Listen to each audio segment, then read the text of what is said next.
नमस्कार भैया बहनों।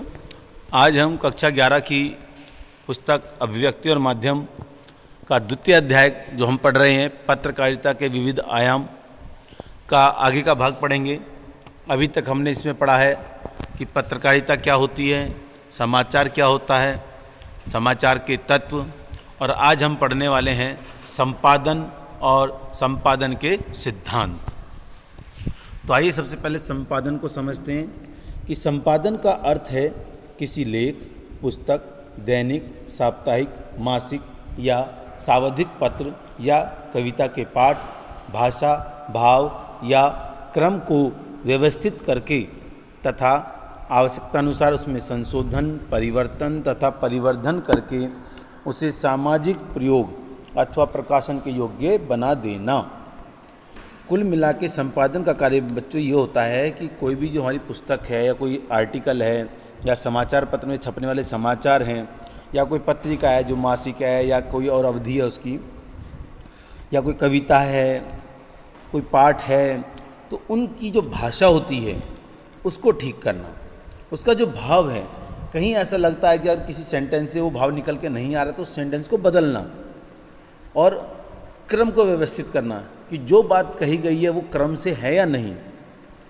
जैसे मान लीजिए अगर हम आपसे कहें कि रोटी कैसे बनती है, उसका प्रोसेस है, तो उसमें पहले आटा छाना जाएगा, फिर उसमें पानी डाल के मांडा जाएगा, लेकिन उसमें मांडने के बाद सीधा आ जाएगी तवे पे रोटी को सेकनी है, तो बीच में से क्रम टूट जाएगा। तो ये भी चेक करना था कि क्रमानुसार है या नहीं है विचार जो हैं, और जहाँ जरूरत लगे उसमें संशोधन भी करें, परिवर्तन भी करें, परिवर्धन भी करें। इन सब का मतलब ये होता है कि उसके अंदर अवस्थानुसार चेंजेस करें, शब्द बदलना बदलें, उसका पर्यायवाची शब्द लगाना पर्यायवाची शब्द लगाएं, तो जो भी सुटेबल हो वर्ड वहाँ पे वो लगाया जाए, और ऐसा करने के बाद उसे इस लायक कर देना ताकि वो प्रकाशन के लिए तैयार हो जाए। क्योंकि कई बार क्या होता है कि हमारे लिखने में हम कुछ ऐसे शब्दों का उपयोग करते हैं जो भाषा की दृष्टि से या व्याकरण की दृष्टि से या समाज की दृष्टि से उचित नहीं होते हैं, तो उन सबको ठीक करने का काम संपादन में किया जाता है। और क्या क्या किया जा सकता है इसमें? लेख और पुस्तक के संपादन में भाषा, भाव तथा क्रम के साथ साथ उसमें आए हुए तथ्य एवं पाठ का भी संशोधन और परिष्कार किया जाता है। यानी अगर उसमें कुछ तथ्य दिए गए हैं और उस तथ्यों में मान लीजिए कुछ आपको लगता है कि नहीं ये चीज़ तो गलत है, जैसे किसी का महानुभाव के बारे में लिखा गया और उसके जन्म की तारीख या जन्म का स्थान, आपको पता है कि इसका जन्म कहाँ हुआ, लेकिन दूसरे ने गलत लिख दिया है, तो आप उसको ठीक करें, उसको उचित शीर्षक दें। अगर शीर्षक ठीक नहीं है और शीर्षक कुछ और लगता है, वो उचित शीर्षक दें, और उपशीर्षक है तो उपशीर्षक दें, व्याकरण की दृष्टि से उसको सुधार लें, और ये सारा करने के बाद आप लेखक को इन्फॉर्म कर दें। ये सारा काम जो होता है संपादन के अंतर्गत होता है। ठीक है, तो आवश्यकतानुसार विषय, शब्द, वाक्य या उदाहरण बढ़ाकर कुछ व्याख्या जोड़ करके ये सारा काम किया जाता है, तब जा कर के कोई भी आर्टिकल या पुस्तक छपने के योग्य बनती है। तो बहुत महत्वपूर्ण काम है ये। अब हम पढ़ेंगे संपादन के सिद्धांत। देखिए, जब भी कोई काम किया जाता है तो कुछ उसके नियम होते हैं कि उनका उस काम को करना कैसे है, जिससे कि वह बहुत अच्छे से संपन्न हो सके। इसी तरह एक पत्रकार से ये अपेक्षा की जाती है कि वह समाचार संकलन और लेखन के समय कुछ सिद्धांतों को पालन करेगा। यानी समाचार संकलन करते समय भी वो कुछ नियमों का पालन करेगा और उनका लेखन करते भी कुछ नियमों का पालन करेगा, और जब उसका संपादन किया जाएगा तब भी कुछ सिद्धांतों का पालन किया जाएगा।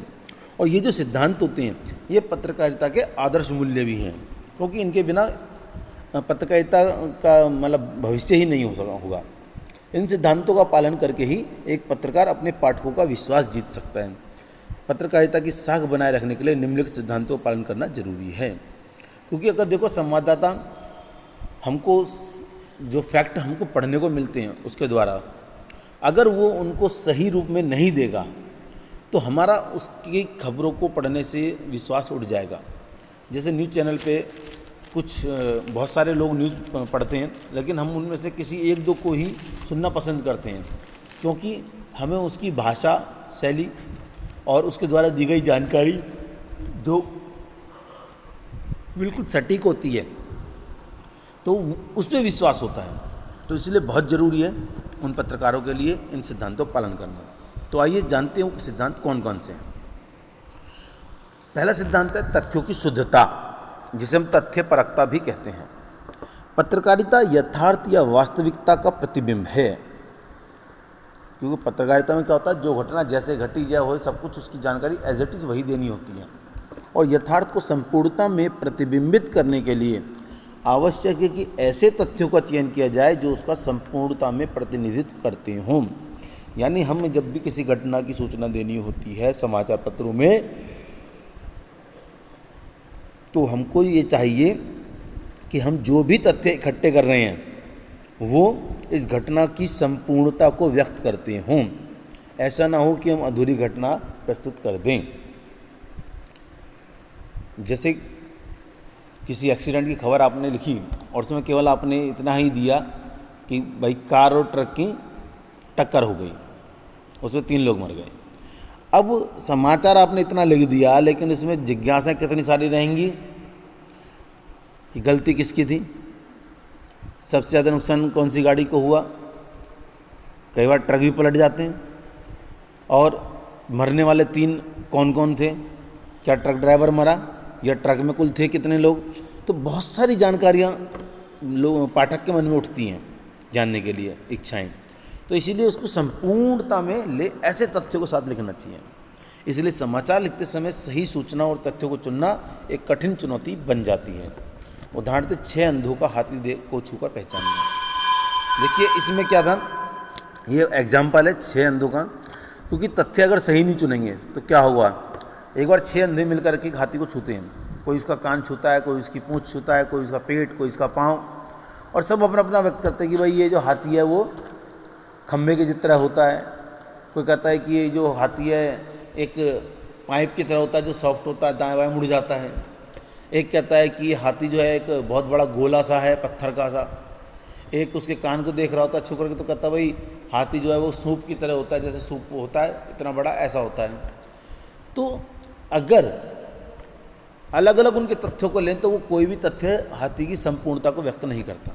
अगर वो सारे 6 तत्व मिला ले जाएं कि वो खम्भे की तरह भी है, सूप की तरह भी है ये, तो उस तरह से उसका एक स्ट्रक्चर सा माइंड में बनेगा कि हाथी में अगर ये विशेषताएं हैं तो उसका शरीर किस प्रकार का होगा।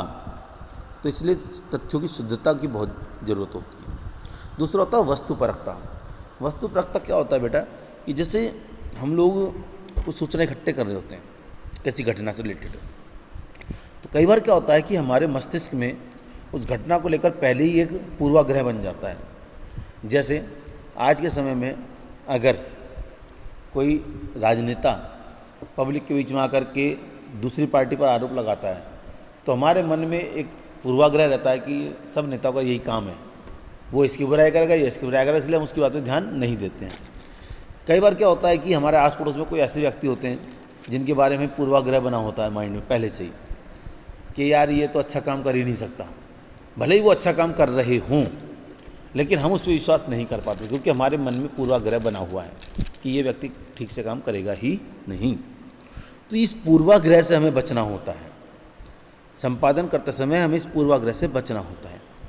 और क्योंकि हम लोग जो होते हैं ना, वो ये पूर्वाग्रह जो होते हैं हमारी क्षमता को प्रभावित करते हैं, और हम फिर उस लेख जिसका हम संपादन कर रहे हैं, जो पुस्तक है, उसके साथ हम न्याय नहीं कर पाते।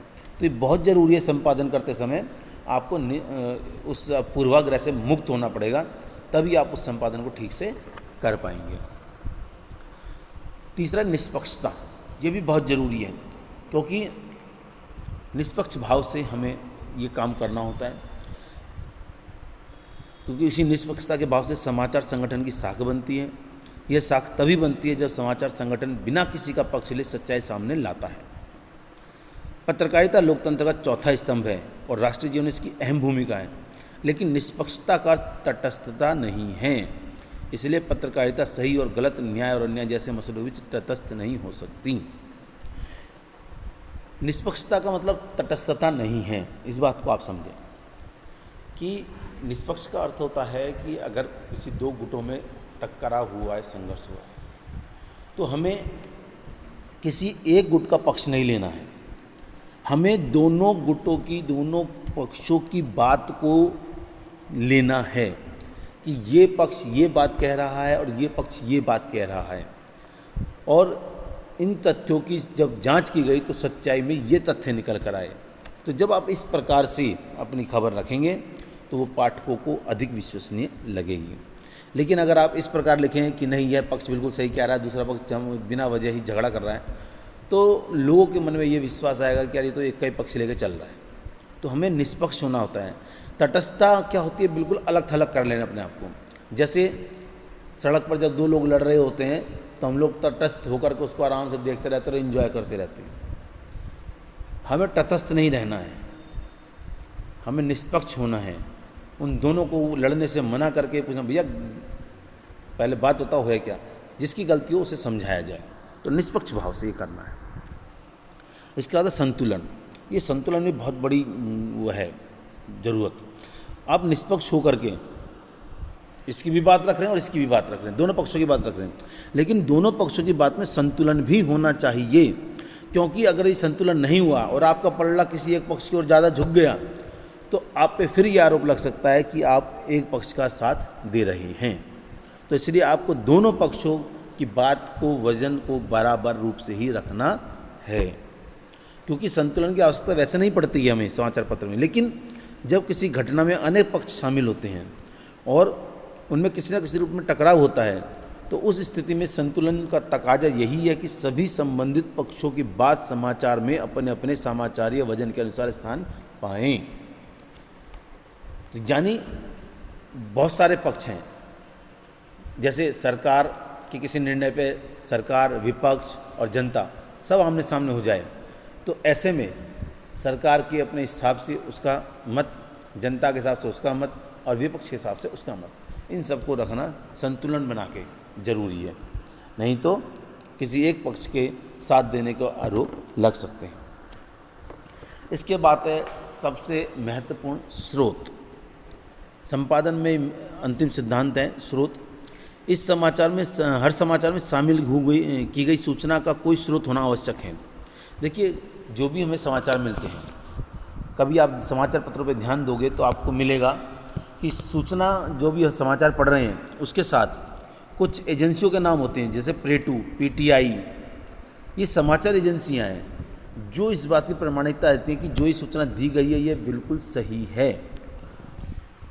तो इसलिए ज़्यादातर न्यूज़पेपर इस तरह की कुछ समाचार एजेंसियों पर निर्भर होते हैं और कुछ इनके अपने पत्रकार भी होते हैं।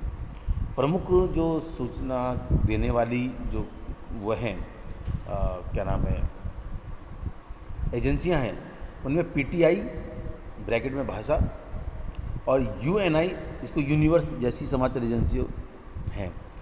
तो इनसे ही सारी रिपोर्ट्स, सारी सूचनाएं कलेक्ट की जाती हैं और कुछ अपने संवाददाता होते हैं। तो इस तरह ये स्रोत होता है सूचनाओं को पाने का। तो ये संपादन के जो सिद्धांत थे आज हमने आपको बताए, इन्हें आप समझिएगा और आपका जो नेक्स्ट मंथ तक यूटी का होने वाला उससे पहले हम आपका सिलेबस पढ़ा देंगे। तो ये समझिए और समाचार संपादन के सिद्धांतों को अपने उसमें लिखिए कॉपी में।